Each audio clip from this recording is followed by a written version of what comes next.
မင်္ဂလာပါရှင် CSA ကွန်ပျူတာသင်တန်းကပြန်လည်ကြိုဆိုပါရစေ။ခုနကဆိုတော့ဆက်တိုက်တဲ့လုံနည်းလေးအကြောင်းပြောခဲ့တယ်နော်ဗီဒီယိုကပြီးသွားလို့အဲ့ဆက်တိုက်တဲ့လှုပ်ထားတဲ့ဗီဒီယိုထဲမှာဒါဆက်တိုက်တဲ့တည်တံ့လှုပ်ထားခြင်းပဲဖြစ်ပါတယ်။အဲ့တော့ဗီဒီယိုနဲ့တွဲလို့မရသေးဘူး။အဲ့တော့လှုပ်ထားတဲ့ဆက်တိုက်တွေကိုကျွန်တော်တို့သိမ်းပါမယ်နော်။သိမ်းဖို့စားတဲ့ဘယ်လိုသိမ်းမလဲဆို file ထဲကဆက်တိုက်တဲ့ကြီးပဲတည်တံ့သိမ်းပါနော်။ save ဆက်တိုက်တဲ့နော် save ဆက်တိုက်တဲ့ app နဲ့သိမ်းလိုက်ပါတယ်။ဘယ်မှာသိမ်းမှလဲ desktop ပေါ်သိမ်းမှလားကိုသိမ်းမဲ့ region တစ်ခုရှာပြီးတော့သတ်မှတ်လိုက်ပါတယ်။ကျွန်တော်တို့ကဗီဒီယိုဆက်တိုက်တဲ့ do အနေနဲ့သိမ်းလိုက်ပါမယ်။ save လို့တစ်ချက်နော်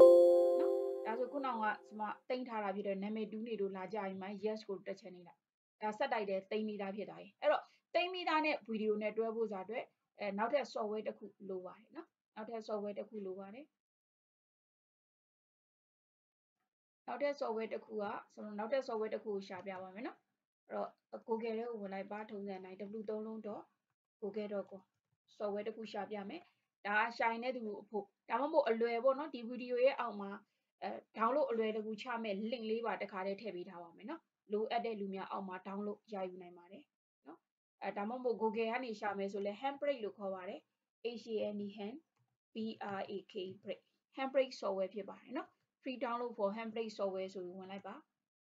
HandBrake software အမျိုးအစား download ချလို့ရတဲ့နေရာရောက်လာပါလိမ့်မယ်နော်။အဲ့ဒီမှာ download HandBrake ဆိုတာတစ်ချက်နှိပ်ပေးလိုက်။လိုမျိုးအစင်းစင်းဝင်ရင်လဲဝင်ပေါ့နော်။မဝင်ရင်ဘူးဆိုရင်ဒီ page ရဲ့ download ချတဲ့ link ကိုအောက်မှာတစ်ခါတည်းထည့်ပေးထားပါတယ်နော်။ကိုကဘာအတွက်သုံးမှလဲနော် Windows အတွက်သုံးမှလား Linux အတွက်သုံးမှလားကိုသုံးမဲ့ device ကိုယူပါတယ်။ပြီးဆိုမှတည်း64အတွက်ပါညာပေါ့နော်။ဒီကနေ down ပြီးတော့ကိုset ထဲကို run ပေးလိုက်တာနဲ့ရပါပြီနော်။ run တာကတော့အခြား software တွေ running နဲ့တူပါပဲဖြစ်ပါတယ်။ဒီမှာဗီဒီယိုကြီးတအားရှည်မှာဖြစ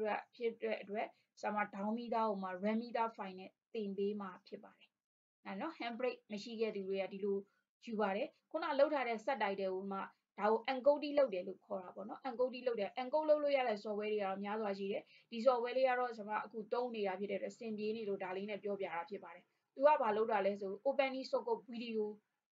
transcode နော် transcoder ဖြစ်ပါတယ်။ transcoder ဖြစ်ပါ transcoder ဆိုတာဒီ encode လုပ်ထားတဲ့အကြောင်းအရာ decode ပြန် decode လုပ်ထားတဲ့ encode ပြန်လုပ်ခြင်းဖြစ်ပါတယ်။ခုနကပြ set item အနေနဲ့ဖန်တီးထားတာဗီဒီယိုနဲ့လာပေါင်းပါပေါ့နော်။အဲ့တော့set ထဲမှာအသိရှိပြီးသား software ပေါ့နော်။ဆရာမတွေကတော့ down ပြီးတော့ run ပြီးသားဖြစ်တာကြောင့်မလို့ HandBrake software နဲ့သွားပါတယ်။ run ကြည့်ပါတကယ်လို့အခက်အခဲရှိရဆိုဆရာမနောက်ထပ်ဗီဒီယိုနဲ့ down နည်းကနေပြီးတော့ဒီ software run နည်းအစားအဆုံးပြန်နေပေးပါမယ်။တကယ်လို့အဆင်ပြေရဆိုလဲဒီတိုင်းတန်းသုံးလို့ရအောင်လို့လေဗီဒီယိုကြီးတအားကြီးရှည်နေမှာဆိုတဲ့အတွက် HandBrake run ပြီးသား software နဲ့ဆရာမတို့ကသုံးပြမှာဖြစ်ပါတယ်။ HandBrake ထဲကိုသွားလိုက်ပါနော် HandBrake software လေးသွားလိုက်ပါ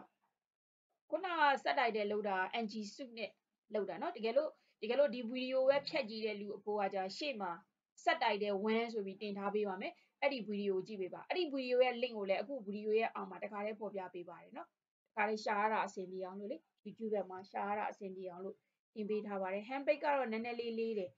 နည်းနည်းလေးတော့စောင့်ပေးရတယ်နော်သူက software နည်းနည်းကြီးတာကြောင့်မို့လို့โอเคပါနည်းနည်းလေးတော့စောင့်ပေးရနော်ဒီ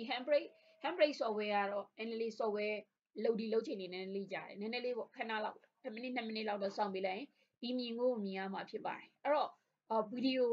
ယိုအရင်ထည့်ရပါမယ်ဗီဒီယိုနဲ့ဆက်တိုက်တယ်နှစ်ခုကိုပေါင်းပါမယ်အဲ့တော့ဖန်တီးပြီးသားဗီဒီယိုနဲ့ပေါင်းရင်လည်းဆက်တိုက်တယ်နှစ်ခုတော့ရှိနေမှရပါမယ်နော်အဲ့တော့ဗီဒီယိုနဲ့ပေါင်းဖို့စားအတွက်ဗီဒီယိုကိုရှာပါမယ်ကိုဆက်ထဲမှာတင်ထားတဲ့ဗီဒီယိုပေါ့နော်ဗီဒီယိုရှာမှာဖြစ်တဲ့အတွက်ကျွန်တော် Bitcoin ဆိုတဲ့ဒါလေးနော်ခုနလောက်တာ Bitcoin နဲ့ပတ်သက်တဲ့စာလုပ်ထားတာဖြစ်တဲ့အတွက် Bitcoin နဲ့ပတ်သက်တဲ့ဗီဒီယိုကို download ချလိုက်ပါတယ်ထည့်လိုက်ပါတယ်မနော်ကွန်ပျူတာထဲကိုထည့်လိုက်တယ် HandBrake ထဲကိုထည့်လိုက်တယ်ပြီးဆိုမှဒီ software နဲ့တူတူလာပေါင်းမဲ့ဆက်တိုက်တယ်ဆက်တိုက်တယ်ကိုဖွင့်ပါမယ်ဆက်တိုက်တဲ့တက်ထဲကိုဝင်တယ်ပြီးဆိုလို့ရှိရင်ဘယ်လိုသွားမလဲဆိုရင် import ဆက်တိုက်တယ်ဆိုဝင်လိုက်ပါခုနကျွန်တော်တို့ဘယ်မှာသုံးထားရလဲဆိုတိတ်တာလဲဆို desktop ပေါ်မှာတိတ်တာတယ် desktop ပေါ်မှာဗီဒီယိုဆက်တိုက်တဲ့ do အနေနဲ့တင်ထားပါတယ်ခုနကလုပ်ထားတဲ့ NG suite ဆိုတဲ့ software icon လေးအနေနဲ့ပဲကြာလာပါတယ်နော်ဒါလေးကိုဖွင့်လိုက်မယ်ဒီမှာဒါ software ရောက်သွားပြီနော်နှစ်ခုစုံသွားပြီဗီဒီယိုလည်းထည့်ပြီးသွားပြီပထမဆုံးစစဖွင့်ရင်ဗီဒီယိုထည့်လိုက်တယ်ပြီးဆိုဆက်တိုက်တယ်ထည့်လိုက်တယ်ထည့်ပြီးတော့သူတို့နှစ်ခုကိုပေါင်းပါမယ်နော်ပေါင်းဖို့စာအတွက်ကျွန်တော်ဘာလုပ်ပေးရမလဲဆိုမြန်မာသာစာတန်းထိုးထားတာဖြစ်တဲ့အတွက်ဒီဘောက်ကိုဖွင့်ပါတယ်နော်ဒီဘောက်ကိုဖွင့်ပါတယ် language မှာကျွန်တော်ရွေးပေးရပါတယ် Burmese ပေါ့နော် Burmese Burmese လို့ရွေးလိုက်ပါမြန်မာတော့မပါဘူးเนาะ Burmese ပဲပါတယ်ပြီးဆိုလို့ရှိရင်ဒီမှာတခါတည်း Burmese မှာတခါတည်းစာတန်းအောက်ကနေတခါတည်းထိုးချင်တာဖြစ်တဲ့ဒီ check box လေးကိုအမှန်ကြီးချစ်ပေးပါဒါလေးနှစ်ခုတော့လုပ်ပေးဖို့လိုပါတယ်ဗီဒီယိုထည့်မယ်နောက်တစ်ခုကSubtitleထည့်မယ်ထည့်ပြီးလို့ရှိရင်ဒီနှစ်ခုတော့ဒီမှာဒီရှေ့မှာ language မှာရွေးမယ်နောက်တစ်ခုကကြတော့ Burmese မှာလေ band in မှာအမှန်ကြီးလေးချစ်ပေးပါမယ်ပြီးဆိုမှဒီ software ဘယ်နားလေးကိုသွားတိမ်မှာလဲပေါ့တိမ်မဲ့ location သတ်မှတ်ပေးရပါတယ်เนาะ Bitcoin video ပေါ့ကိုပေးခြင်းနဲ့နာမည်ပေးလို့ရပါတယ် video video with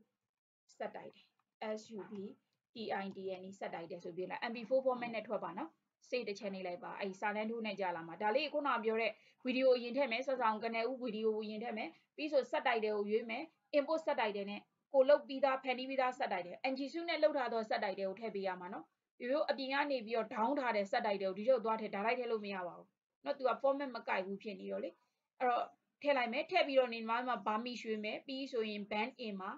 အမှန်ကြီးလေးချစ်ပေးပါပြီးဆိုကိုလိုချင်တဲ့ location နေရာရွေးပြီးရနဲ့ဒါကျွန်တော်တို့ပြီးသွားပါပြီအဲ့ဒါကိုလုပ်ပါမယ် encode လေးလုပ်ပါမှာဖြစ်တဲ့အတွက် step encode ဆိုတာလေးတစ်ချက်နှိပ်ပေးလိုက်ပါနော် step encode ဆိုတစ်ချက်နှိပ်ပေးလိုက်ပါအဲ့ loading လုပ်နေပါလိမ့်မယ်နော် loading လုပ်နေပါလိမ့်မယ်ဒီနားလေးမှာ loading လုပ်တာလေးပြီးသွားလို့ရှင် complete လို့ကြာလာမှာဖြစ်ပါတယ်မလေး pause စ run နေပြီနော်ဒီနားလေးမှာ loading လုပ်ချိန်လေးပြီးသွားမှာပြီးမှာဖြစ်ပါတယ်နော်ဟုတ်